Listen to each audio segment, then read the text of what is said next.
بسم الله الرحمن الرحيم ويل للمطففين الذين إذا اكتالوا على الناس يستوفون وإذا كالوهم أو وزنوهم يخسرون ألا يظن أولئك أنهم مبعوثون ليوم عظيم يوم يقوم الناس لرب العالمين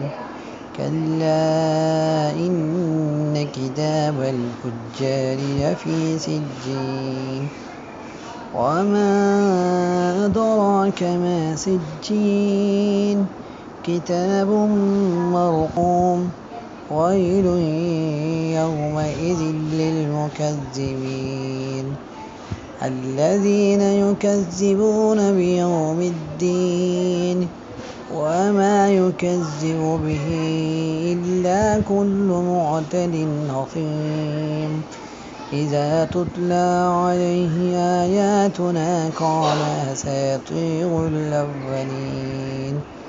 كلا بل ران على قلوبهم ما كانوا يكسبون كلا إنهم عن ربهم يومئذ لمحجوبون ثم إنهم لصال الجحيم ثم يقال هذا الذي كنتم به تكذبون كلا إن كتاب الأبرار لفي عليين وما أدراك ما عليون كتاب مرقوم يشهده المقربون إن الأبرار لفي نعيم